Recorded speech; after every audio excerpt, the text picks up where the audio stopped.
Retardement, bonjour. Alors tu le sais si tu me suis sur Snap, parce que j'en parle souvent, je suis aussi passionné de F1. Et là je voudrais te parler de Niki Lauda. Eh oui, parce que la F1 serait probablement pas ce qu'elle est s'il n'y avait pas eu Niki Lauda. C'est un des personnages les plus emblématiques de tout l'univers de la F1. Et pas que pour ses talents de pilote en plus. Tu sais que mon sujet préféré c'est la sécurité? Eh bien justement c'est pour ça que je lui veux autant d'admiration.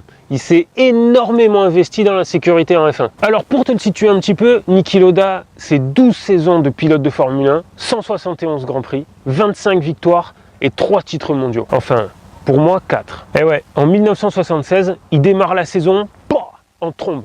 Il est largement le favori au championnat. Il accumule les bons résultats jusqu'au Grand Prix d'Allemagne où il sort de la route de manière, je pense qu'ultra violente, c'est un euphémisme. Sa Ferrari prend feu et lui avec. Parce qu'il est bloqué à l'intérieur. Alors du coup, tout le monde pense qu'il est mort, mais non.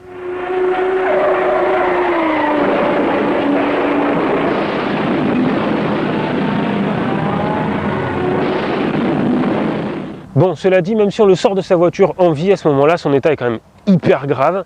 Il est pratiquement entièrement brûlé. Mais regarde bien un petit peu la ténacité et la détermination des grands champions de sa trempe. Il rate à peine 2 courses et il reprend le départ 6 semaines après son accident. Attends, il y en a, ils se font marquer 3 mois d'arrêt de travail pour un ongle incarné. Lui, il a failli mourir. Il est presque brûlé dans sa voiture. 6 semaines après, il reprend la piste. Mais en plus de ça, il avait tellement d'avance que quand il revient, il a toujours la tête du championnat. Ça veut dire que même presque mort, personne n'arrive à le battre. Respect, non? Bon, par contre, ceux qui étaient derrière, ils ont quand même réussi à le rattraper, un petit peu, en tout cas à combler du retard, on va dire. Et cette année-là, il ne sera pas champion. Écoute bien ça. On est au Japon. C'est la dernière course de la saison et il pleut un déluge où même les pneus pluie, ils y peuvent rien. C'est-à-dire que là, à la limite, à part organiser une course de canoë, c'était pas possible. Sauf que y a des places qui ont été vendues, il y a des droits télé qui ont été vendus, il y a plein de choses qui ont été vendues qui font que on ne peut pas annuler la course. Donc le départ est lancé. Niki Lauda, il fait 2 tours. Il rentre au stand et il dit non, trop dangereux. Il décide d'abandonner en risquant de perdre le championnat évidemment, plutôt que de risquer de mourir. Tu comprends maintenant pourquoi je le kiffe autant? Donc il a pris le risque. Et c'est James Hunt qui a gagné le championnat cette année-là. Et il se dit même que Ferrari n'a pas du tout apprécié son comportement et lui a demandé de les quitter l'année d'après, à la fin de son contrat, malgré un nouveau titre de champion du monde. Si tu veux approfondir un peu là-dessus, cette saison-là, elle est racontée dans le film Rush. Franchement, moi je l'ai trouvé hyper captivant. Moi, tu vois, je pense qu'il a eu raison de s'arrêter ce jour-là et que la course aurait dû être stoppée. Sauf que 38 ans plus tard, au Japon toujours, la FIA refait la même erreur. Trop d'eau sur la piste, la course n'est toujours pas suspendue et ça coûte la vie à Jules Bianchi. Et Niki Lauda n'a pas œuvré dans la sécurité que pour la F1. Quand il est parti à la retraite, il a ouvert une compagnie aérienne. Oui, parce que toi, quand tu partiras à la retraite, tu iras faire des lotos ou tu vas te mettre au jardinage, tu vois. Mais quand tu es retraité de Formule 1, tu achètes une compagnie aérienne. Bref, Lauda Air, donc, a connu un crash. Et un gros crash, puisque tous ceux qui étaient dans l'avion sont morts. C'était un vol qui devait relier Hong Kong à Vienne, en Autriche, et qui s'est écrasé en Thaïlande. Et quand il a appris ça, Niki Lauda, il y allait en Thaïlande pour comprendre ce qui s'était passé. Sauf que, mais c'est pas du tout son travail. Il y a des gens dont c'est le métier de décortiquer les crashs pour essayer de comprendre ce qui s'est passé. Comme le NTSB aux États-Unis ou le BEA en France. Mais lui, il voulait comprendre pour pouvoir expliquer aux familles. À ce sujet, il a dit, quand vous devez annoncer que des proches sont morts, les gens à qui vous l'annoncez veulent savoir pourquoi. Et je pense que le pire que vous puissiez faire, c'est de les laisser sans comprendre pourquoi ils ont perdu un mari ou leurs enfants. Si c'est la faute de Lauda Air, d'un technicien ou d'un pilote, alors je suis responsable pour toutes ces victimes, je devrais démissionner. C'est balèze, non? Bon, ils ont fini par trouver ce qui s'était passé quand même. En fait, c'est une défaillance électrique qui a inversé la poussée d'un des 2 moteurs. Du coup, il y en avait un qui poussait dans un sens et l'autre dans l'autre.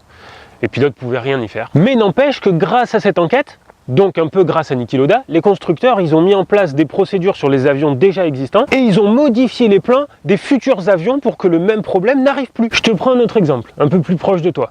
Avant, autour des circuits, il y avait des murs de pneus pour amortir les voitures. C'est sympa, mais un peu violent quand même. Donc il y a des gens qui ont décidé de fabriquer des barrières un peu mieux faites, c'est les Tech Pro. C'est ces protections rouges et blanches que tu peux voir tout autour des circuits. C'est là-dedans que Verstappen est rentré à Monaco en 2015.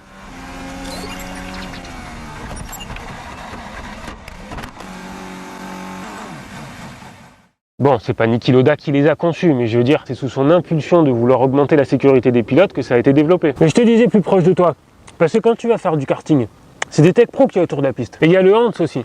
Tu sais ce petit truc qu'ils ont sur les épaules là, et qui est relié au casque avec deux petites sangles. Ben ça, c'est pour retenir leur tête en cas de choc, pour éviter que ça leur brise les cervicales. Eh ouais. Et dernièrement, en Formule 1, on a vu arriver le halo. Le but, c'est de protéger la tête des pilotes. Ils sont harnachés dans leur baquet, donc s'il y a quelque chose qui leur arrive dessus, eh ben, ils peuvent même pas bouger la tête pour l'esquiver, tu vois. Ah gros, tu rennais toi, tu leur arrives quoi sur un circuit? Bah un pneu par exemple. Ça aussi, parce que pour la sécurité, les pneus ils doivent être attachés aux voitures. Mais des fois, le choc il est tellement violent qu'il se détache quand même. Et là, ben, un pilote pouvait se le prendre dans la tête. Et c'est déjà arrivé d'ailleurs, il y a plusieurs pilotes qui sont morts à cause de ça. Donc à la FIA, ils se sont dit, ça fait des dizaines d'années qu'on essaye de protéger les pilotes dans une cellule de survie pour pas qu'ils se fassent mal, pour pas qu'ils prennent feu, mais on protège pas le plus important, leur tête. Bon après je dis ça, mais la question du halo, elle a beaucoup divisé, et Niki Lauda, ça lui plaisait pas trop. Il faisait partie de ceux qui trouvaient que ça dénaturait l'ADN de la F1. Mais quand même, je pense que ça suit la lignée de son travail sur la sécurité. Disons que ça lui plaisait pas, mais ça aura quand même été un peu sous son impulsion, tu vois. D'ailleurs, le halo, il a fait ses preuves dès sa première année de mise en service, en 2018. Ouais, Charles Leclerc, il s'est pas pris un pneu lui, il s'est pris une Formule 1 sur la tête. T'imagines un peu? Une Formule 1, ça pèse plus de 700 kg avec le pilote. Il se l'est pris sur la tête. Bon après, on ne sait pas si sa tête aurait été touchée s'il n'y avait pas eu le halo, vu l'angle qu'avait la voiture qui lui est passée dessus. Mais n'empêche que la roue avant droite, elle a tapé le halo. Et il était méchamment endommagé après. Mais tu sais quoi qu'on en pense, moi je me dis, heureusement qu'on n'a pas eu à le savoir en fait. C'est ça qu'il faut se dire. À mon avis, tu sais quoi, il devait avoir la bonne étoile de Jules Bianchi avec qui il était très ami, qui était en train de veiller sur lui à ce moment-là. D'ailleurs, lui aussi, il avait été touché à la tête. Et toujours un petit mot aux automobilistes avant de partir, les pilotes de Formule 1, ça va aussi pour vous. S'il vous plaît, quand vous déboîtez, n'oubliez pas le petit coup d'œil. Il y a peut-être un motard caché dans votre angle mort.